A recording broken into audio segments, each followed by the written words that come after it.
Hi, I'm Sharon and I'm 26 years old. When you reach this age, things start happening around you, just like they did for me. I was about to marry the most amazing man I had ever met. Craig was everything I ever wanted and more. We met on a boating trip. I was with some friends, and he was there for a business meeting in Maryland.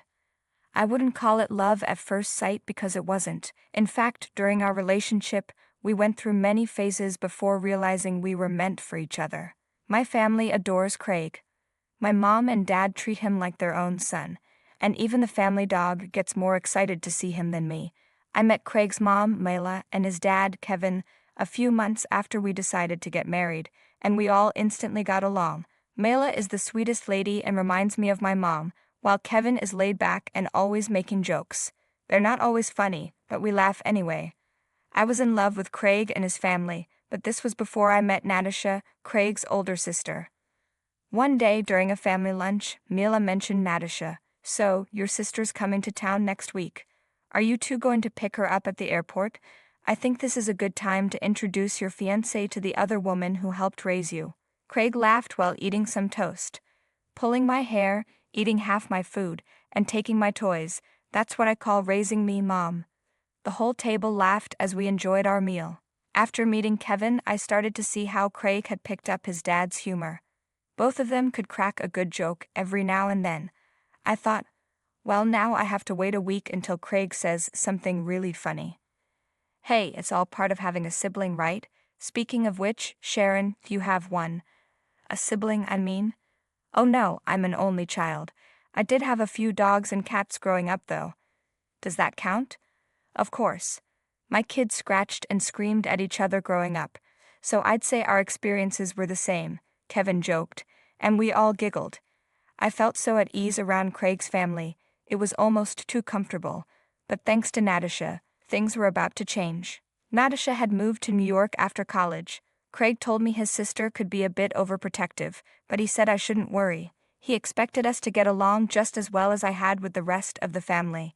Craig is half Hungarian on his mom's side, but while he hadn't picked up much of the culture Natasha had, the family would try not to speak Hungarian around me because they knew I wouldn't understand.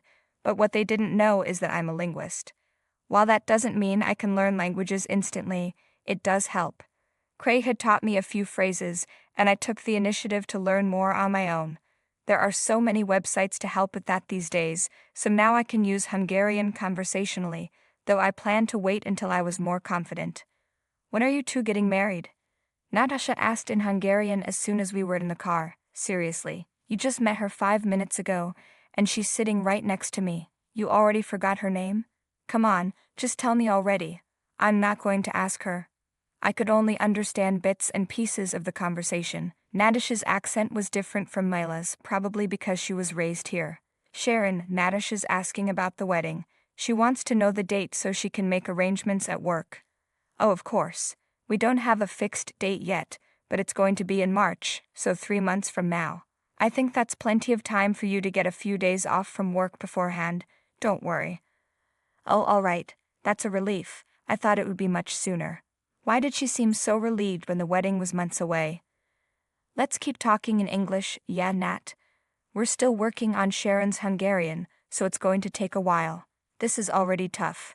She whispered something in Hungarian before saying that, and this time I understood. I was feeling a bit intimidated by her. It wasn't going as smoothly as it had with his parents, but I reminded myself that not everyone likes you right away. I was sure we would get along with some effort. A few days passed, and I wasn't always at Craig's place, so our interactions were minimal.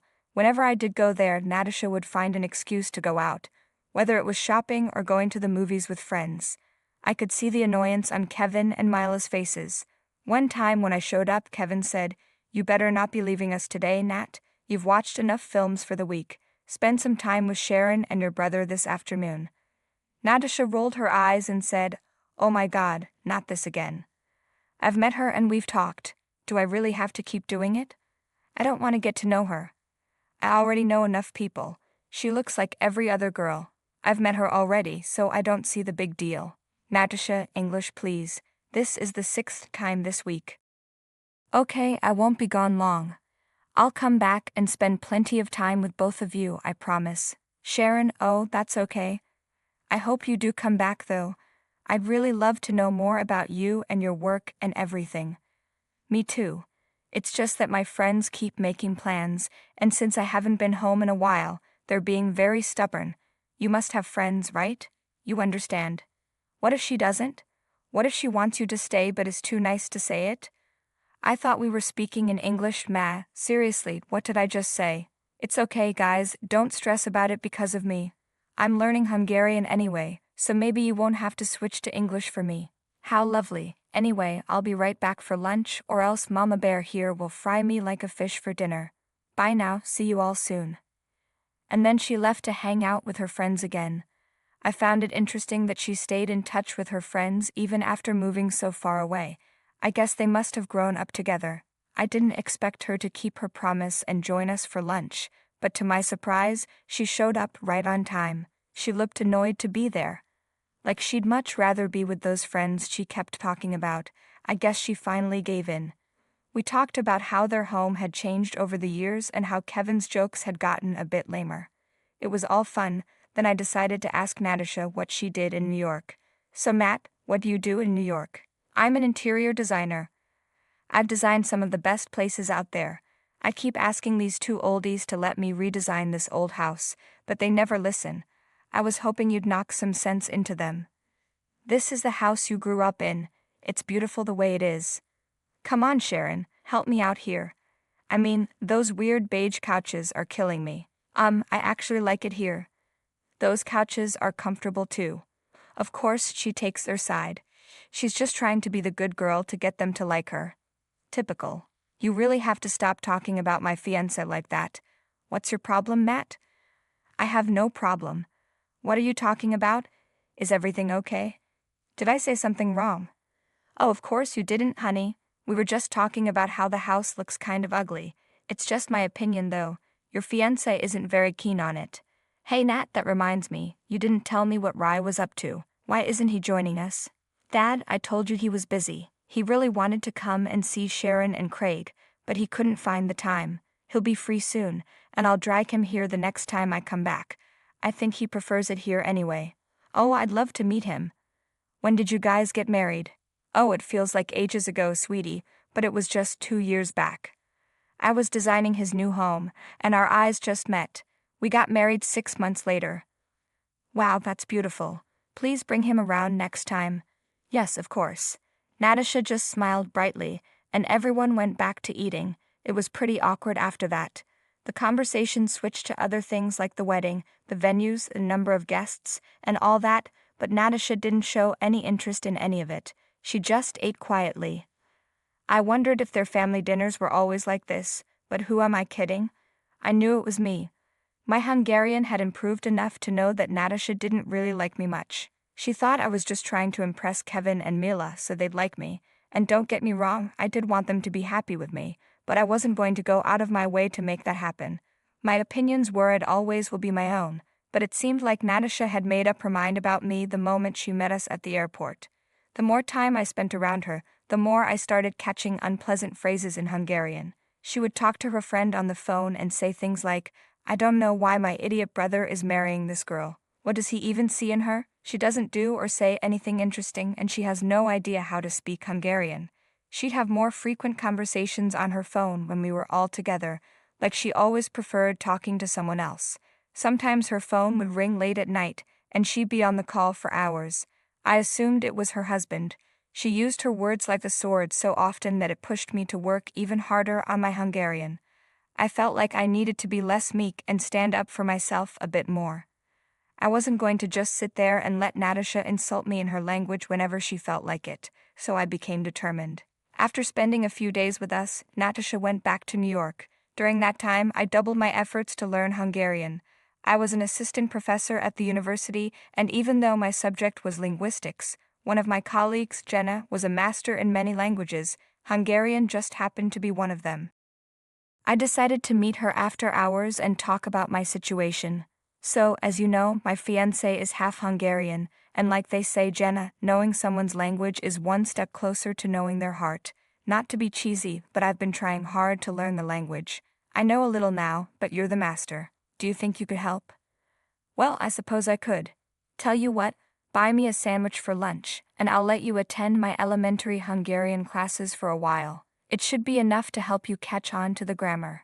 That sounds perfect. But you can't attend the whole semester since you're not a student.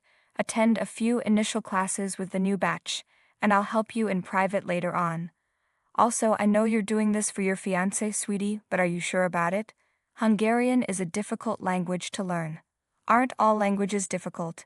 I think with enough determination, I can at least become a better conversationalist. A lot of effort also falls on you whenever I ask. Don't worry, I won't mind. Ask as often as you like. Thank you. Oh, I see someone's been working on it, huh? Impressive. Come on, let's go. I'm getting hungry.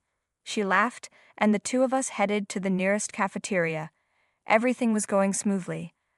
I knew learning a foreign language was going to be tough, especially since I had to balance it with my work, family, and other commitments. But I was determined. I wanted to be part of this family, and learning a language was a big step toward that. Plus, getting back at Natasha a little bit would be worth it.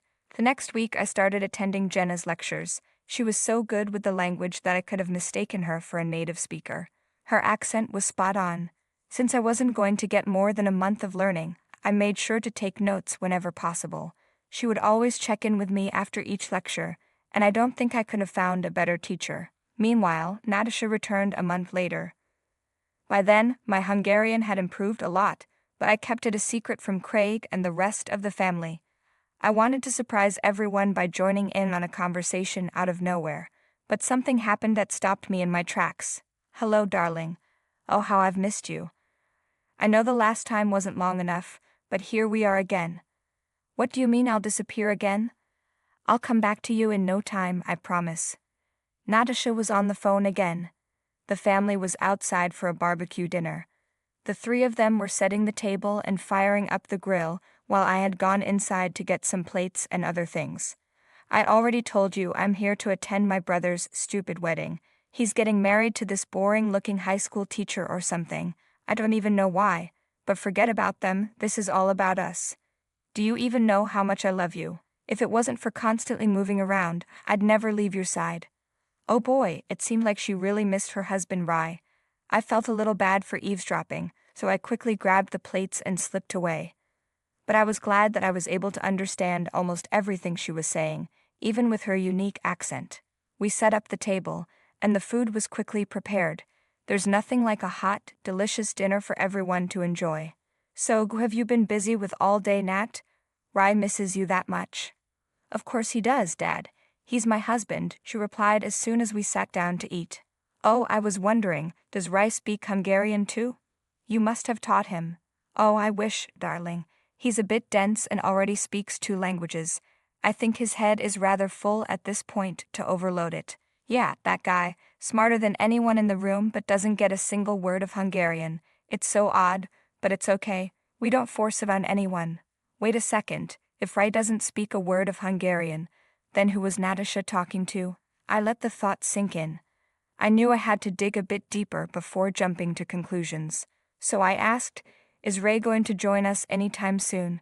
Didn't you say you'd bring him home this time?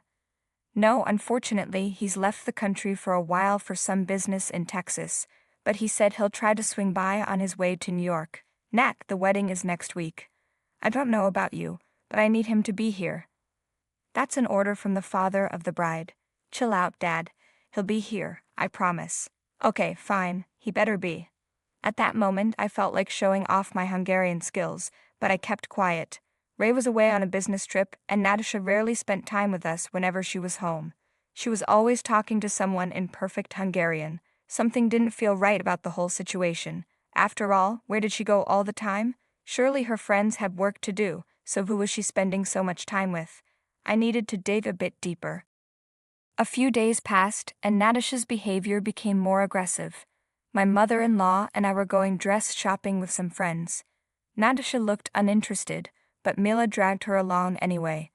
I wasn't too keen on having her there, but I couldn't say no to my mother-in-law. We found the perfect white dress, which felt just right for the wedding. I still remember what Natasha mumbled when I tried it on. There's no way I've been dragged all the way here just for this woman to pick that dress. It's completely classless and not even worth pennies. Sorry, what was that, Nat? I didn't quite catch you. I said it looks so beautiful on you, I could cry. It reminded me of my wedding. Oh, that's so sweet. Thank you. Oh, someone's been practicing. 2 words and you're proud? It'll take you 2 years to make a sentence at this pace. I just smiled at her as if I didn't know what she was saying. The days kept rolling by, and the wedding day was getting closer. One day I was cleaning up at home by myself. Kevin and Craig had gone out to buy something, and we ladies were alone in the house. Natasha had just received a package from someone. It looked like a gift. I was cleaning around anyway, so I decided to walk over to the hall right outside her room. She was already on the phone, screaming in excitement. Oh my God, you didn't? This dress is so pretty, and you remembered my size and my colors, Sergio. My dense husband could never. Wait, who's Sergio? Is Natasha having an affair? I didn't want to think about this possibility. In fact, I hoped my suspicions were wrong, but the more I heard her talk, the more real it became for me. I won't go into all the details, but it seemed like they met right here, years before she got married. Poor Ray has no idea, does he? Even the family seems clueless. However, I didn't expect to let it all out so easily when she spoke up about me at my wedding. The day arrived and the ceremony gave me butterflies. Craig and I were finally united, but it was the after party that was the highlight of the evening. Natasha had invited her friends over, and some of the family's cousins were there too. Ray had flown in from Texas for the wedding, and he seemed like a great guy, but Natasha barely paid any attention to him. She looked like she had something to drink because she was louder than usual, laughing and giving me bold looks. I couldn't hear what she was saying because this was my moment. I didn't want to pay attention to her, but then it happened. She said something like, "I'm so done with this whole wedding. Honestly, I'm just here to drink and look prettier than the bride. I give this marriage tops a year before my brother gets bored of her, like a dog with a dirty bone. Mark my words." And that was it. Something inside me snapped. When everyone was at the table, I lifted a glass and tapped it with a spoon to make a toast. That's when I let out all the Hungarian I practiced for so long. Even Jenna was at the table, and I knew I had to impress her. So, as you all know, I've been practicing my Hungarian for a while now.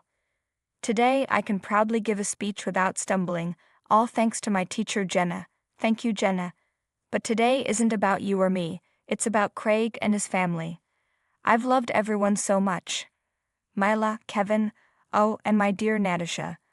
I thought Natasha was the perfect sister to my Craig, but maybe that's why I was so disappointed in her. Disappointed? Can you speak in English so we all understand, please? Oh, I'm sure Natasha will fill you in, Ray. Anyway, a few weeks have passed now, and I can't keep this in anymore. Nat, I'm so sorry for you and Ray, but whatever you've been through, I don't think cheating on such a good man is the right thing to do. Could you please put down that glass and tell everyone who Sergio is? Natasha's jaw dropped, her eyes wide open as the blood drained from her face. She stuttered as she tried to speak. What are you talking about, you insane woman? I'm sorry, is it too difficult for you to get in Hungarian, with all the wine you've had today? Let me put it simply, Sergio. He's your secret lover, isn't he, Nat? He gave you that beautiful dress you've been talking about on the phone all this time. Honey, what is going on right now? Ask your sister. She's the one who's been cheating on Ray for so long. How long exactly, Nat? Care to tell us in either of the 2 languages? The whole dinner table fell silent. Natasha was getting all sorts of looks from everyone. Ray looked like he was in complete disbelief. It was as if someone had dropped a bomb in the middle of the room. Is this true? Ray asked. Natasha didn't say a word. Tears began rolling down her face as she slammed her glass on the table and ran off. Ray just sat there, shell-shocked by everything. The table was silent for a while until I announced it was time to hit the dance floor. Soon, everyone decided to deal with the awkwardness later and danced a few steps with their partners and dates. Ray and Natasha disappeared from the wedding. A few months later, their divorce came through quite unexpectedly. I never heard from Natasha again, and she never came back home. Mila and Kevin were quite disappointed in her for what she did, and it was awkward between us for a while. But they appreciated that I exposed her sooner rather than later. Either way, that look of sheer fright and anguish on her face was worth it. I don't think she'll ever find a man as good as Ray again. Good riddance to her for sure.